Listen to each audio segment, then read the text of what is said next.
Wanawake wengi wamekuwa wakiuliza kuhusiana na dalili za mimba ya miezi mitatu. Manake mimba imefikisha umri wa miezi mitatu, je, mama mjamzito atakuwa anaona dalili gani? Tega sikio lako mpaka mwisho ili ujue dalili hizi za mimba ya miezi mitatu.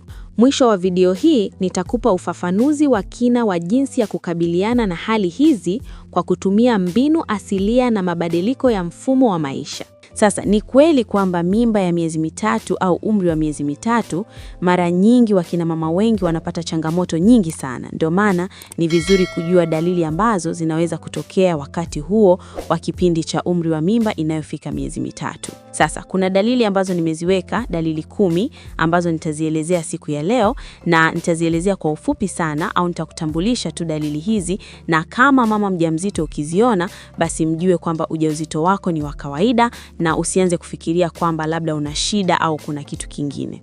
Kuna wengine zinaweza zikatokea, lakini kuna wengine zisitokee au ikawa moja au zikawa 2 au zote 10 kwa wakati mmoja, hususan hawa ambao wanashika mimba kwa mara ya kwanza, kwa maana kwamba hajawahi kujifungua au hajawahi kuwa mjamzito. Makala hii imeandaliwa na Dr. Mkina kutoka Naturemed Supplies. Kama unahitaji ushauri wa kiafya au msaada wa kurejesha afya yako kwa virutubisho asilia, unaweza kuwasiliana na Dr. Mkina kupitia namba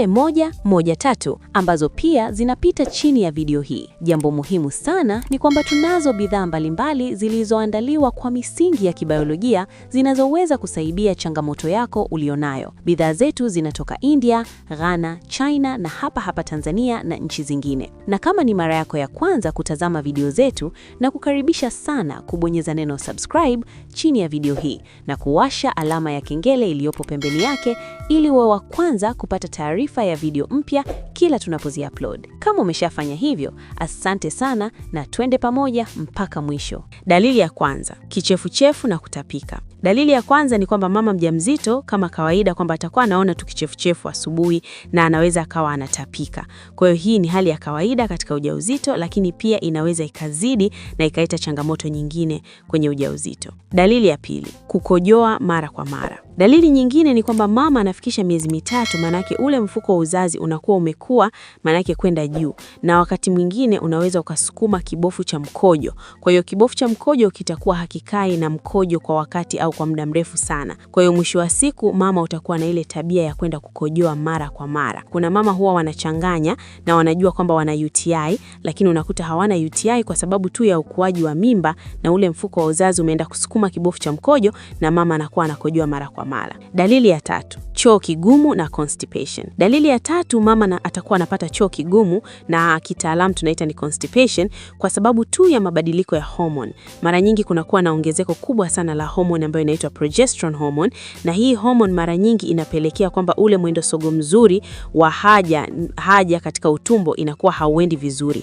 Lakini pia ongezeko la hormone ya estrogen, mara nyingi hawa mama wajawazito inafyonza sana maji mengi sana kwenye kinyesi. Mwisho wa siku kinyesi kinakuwa kigumu na mama anakuwa anapata choo kigumu. Dalili ya 4, uchovu na kusinzia. Pia mama atakuwa anachoka mara kwa mara kutokana na mabadiliko ya hormone, lakini pia mama anakuwa na nguvu nyingi, inapata kuna uzito umeongezeka na huyu mtoto anahitaji kumpatia nutrient mbalimbali. Kwa hiyo mama anakuwa anachoka na wakati mwingine anakuwa anasinzia. Ndio maana watakuwa wanapenda sana kulala mama wajawazito. Dalili ya 5, uchafu wa uke, mucus. Pia mama mjamzito anaweza akawa anatoka na hali fulani kama tunaita mucus kwenye uke wake.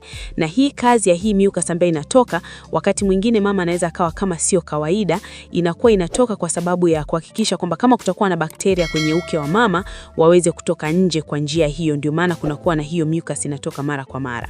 Dalili ya 6, maumivu ya tumbo na kiuno. Pia mama mjamzito anaweza akapata maumivu ya tumbo, lakini pia anaweza akapata maumivu kwenye kiuno huku nyuma, kwa sababu ule mfuko wa uzazi unavyokuwa kunakuwa na mvutiko wa zile tunaita tendon na ligament mbalimbali. Kwa hiyo mwisho wa siku mama anakuwa anapata maumivu. Lakini pia wakati mwingine mama mjamzito anaweza akapata maumivu ya kubana na kuachia, ambayo yanakuwa kama yana tabia ile kama ya uchungu, lakini hayaendani na ile tabia ya uchungu. Hii tunaita ni Braxton Hicks contraction. Lakini pia ni ya kawaida tu kwamba haina changamoto yoyote na haiwezi ikasababisha shida yoyote. Dalili ya 7, mabadiliko ya mood. Mama mjamzito anakuwa na ile tabia, mama unakuta anabadilika mood yake. Anakuwa na hasira mara nyingi, anakuwa disturbed sana na vitu vichache sana. Kwa hiyo mume au kama ni ndugu unakaa na mama huyu, lazima uwe unaelewa hili jambo. Nafikiri watu wengi sana wanafahamu. Lakini pia kama ulikuwa ufahamu, basi ujue kwamba akina mama wajawazito wengi huwa wanakuwa na tabia hiyo akifikisha hiyo mimba ya miezi 3.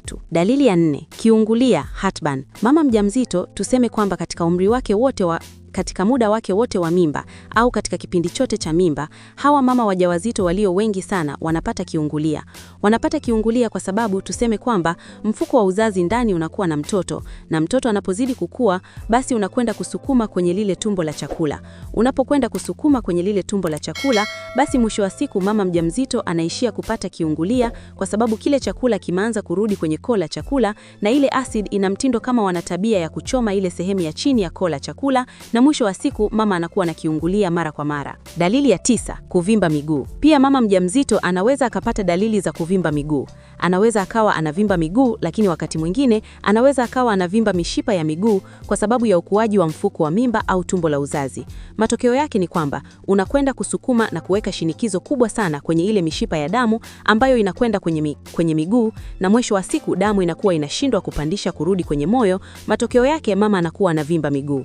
Dalili ya 10, mabadiliko ya hamu ya chakula na harufu. Mama mjamzito au akina mama wajawazito wengi wanapenda sana kula vyakula ambavyo havina ladha au vina ladha tofauti. Utakuta mama anapenda kula udongo, anakula vitu vichachu sana ambavyo wewe kwa kawaida unaweza usile. Kwa hiyo, hii pia lakini mama mjamzito utakuta anabadilika, anaona kwamba kama mlikuwa mnatumia labda baba na mama mnatumia perfume fulani, unakuta haipendi.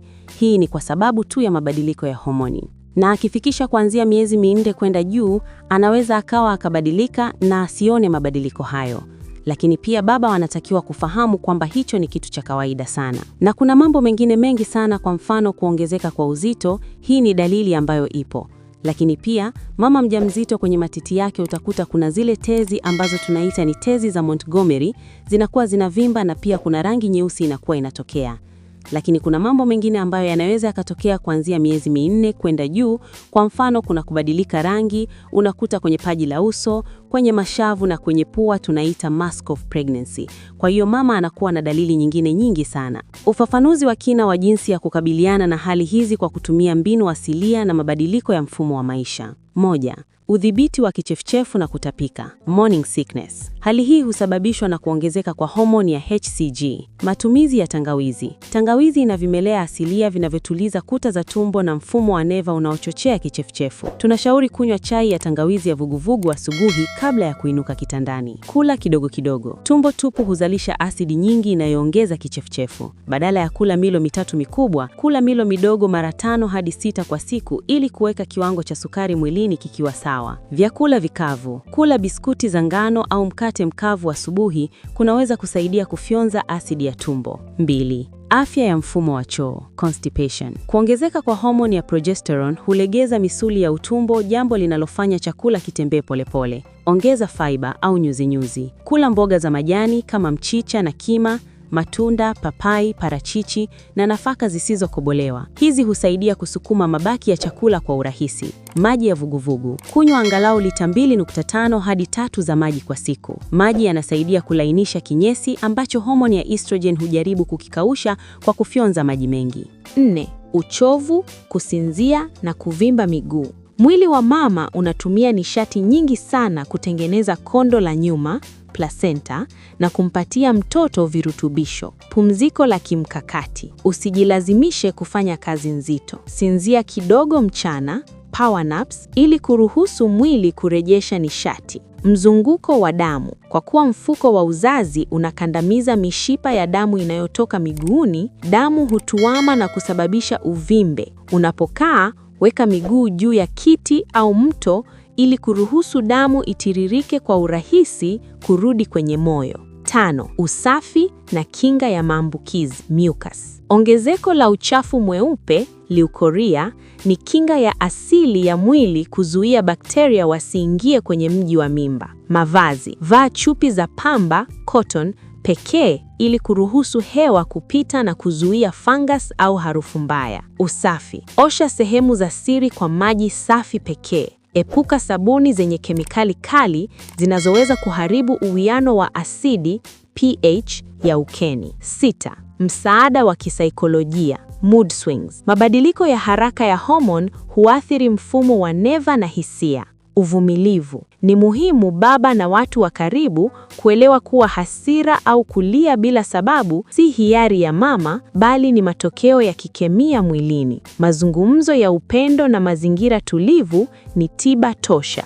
Mpaka hapa hatuna la ziada. Tafadhali, kama ni mara yako ya kwanza kuona video zetu, na kuomba sana bonyeza neno subscribe chini ya video hii na kuwasha alama ya kengele iliyopo pembeni yake ili uwe wa kwanza kuona video zetu pale tunapo-upload. Like pamoja na kushare video hii ili wengine wajifunze. Makala hii imeandaliwa na Dr. Mkina. Kama unahitaji ushauri wa kiafya au dawa asilia zilizoandaliwa kwa misingi ya kibiolojia, wasiliana na Dr. Mkina. Namba zake ni 0748294113.